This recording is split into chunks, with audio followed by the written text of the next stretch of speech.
Galera do terceiro ano, tudo bem com vocês? Estou com muitas saudades, viu?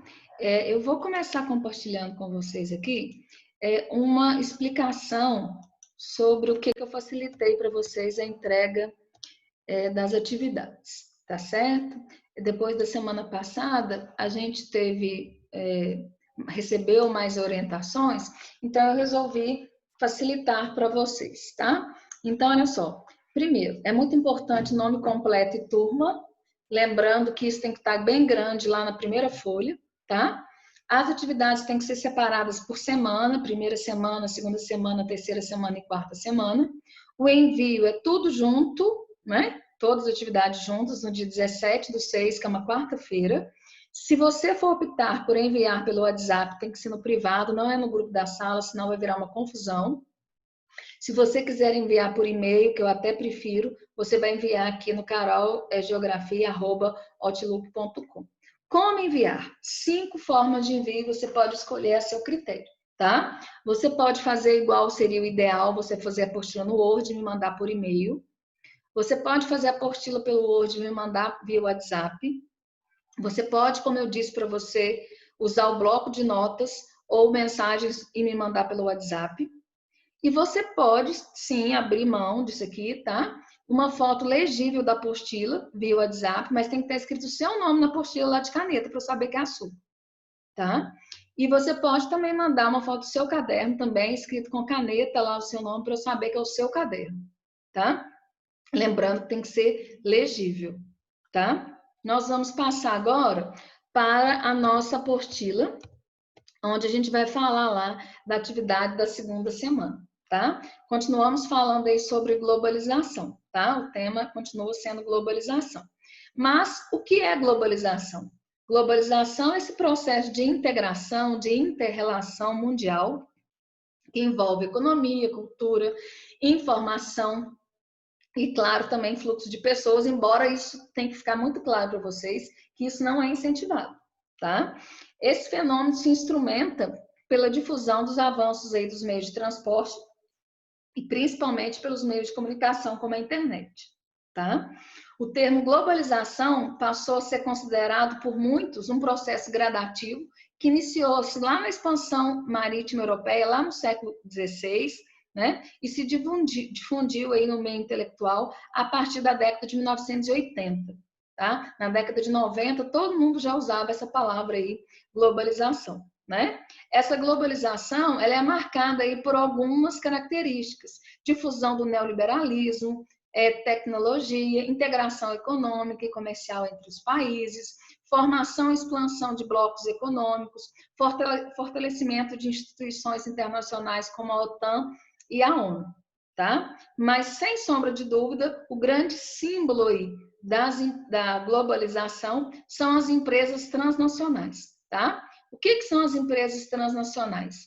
As empresas transnacionais, até a década de 90, elas eram conhecidas como empresas multinacionais. Só que esse nome multinacionais dava a impressão falsa de que a empresa era de muitas nações, né? Então a Coca-Cola seria uma empresa multinacional, ela seria de várias nações, enquanto na verdade ela é uma transnacional, ela transcende a sua nacionalidade americana e está presente em vários países, tá? Por isso o termo correto são empresas transnacionais. Essas empresas primeiro surgiram, né, no final do século XIX, e ganharam força a partir de 1950, a partir da Segunda Guerra Mundial, tá? Se esparramando aí, tendo origem nos países industrializados e buscando aí conquistar mercado, montando filiais aí nos países em desenvolvimento.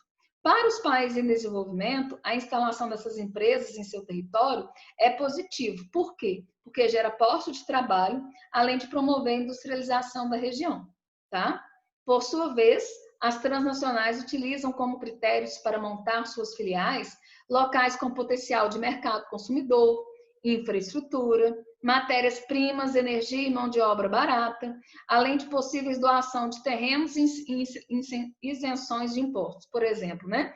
A Cromer, para vir para Oliveira, que é uma empresa alemã, uma transnacional, a prefeitura deu toda a estrutura para a Cromer se instalar em Oliveira, tá? Mas é muito importante a gente lembrar que o lucro dessas transnacionais é destinado, né, a investimento para a instalação de novas filiais e volta de novo, né, para a matriz que fica nos países desenvolvidos, tá? A globalização é um processo fundamental, de fundamental importância para a atuação dessas empresas transnacionais, né? Pois proporciona todo o aparato tecnológico, como serviços de telecomunicações, transportes, tá? Para tornar essas atividades econômicas mais eficientes em escala global.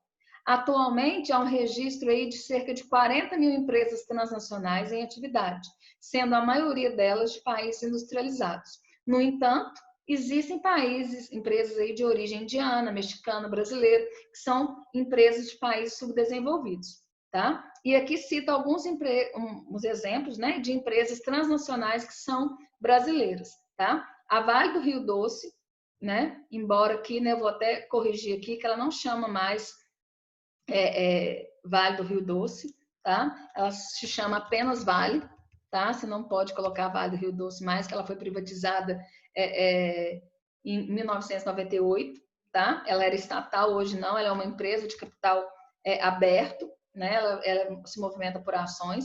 A Sadi Perdigão, que é o grupo Brasil Foods.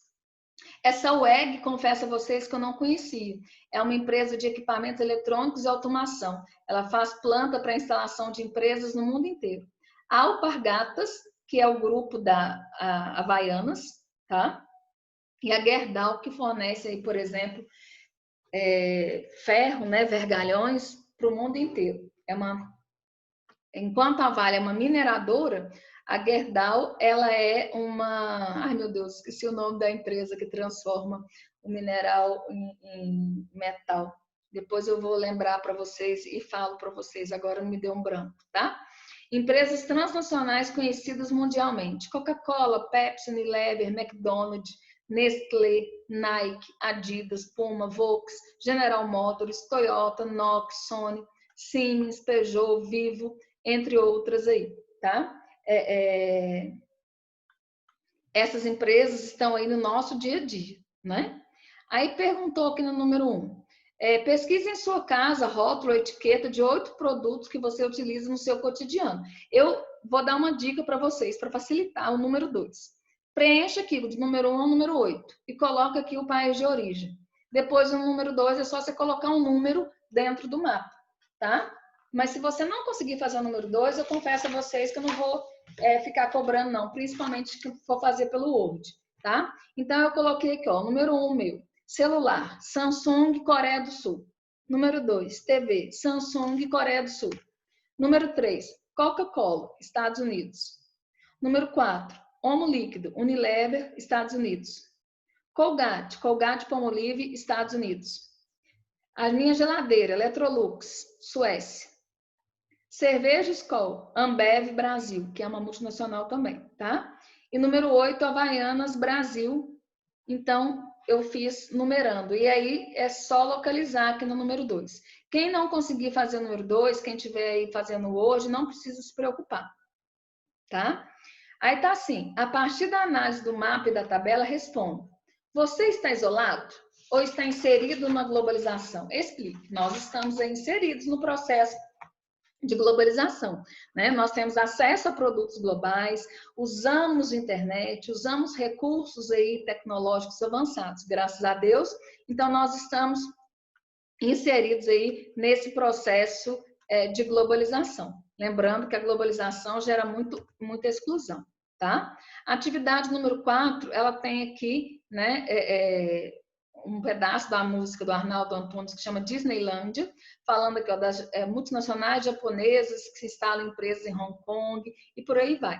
Eu queria atenção para essa parte aqui, ó. Crianças iraquianas fugidas da guerra não obtêm vistos no consulado americano do Egito para entrarem na Disneylândia, né? Ou seja, os produtos eles circulam, as pessoas não circulam. Aí pergunta, qual o papel das transnacionais apresentadas na canção, né? O papel das transnacionais aí seria reforçar o processo de globalização, são os grandes atores, protagonistas desse processo de globalização, buscando aí fortalecer seus lucros. Quais as relações de movimentação de pessoas apresentadas na canção? Cite outros exemplos, tá? Não existe uma livre movimentação de pessoas.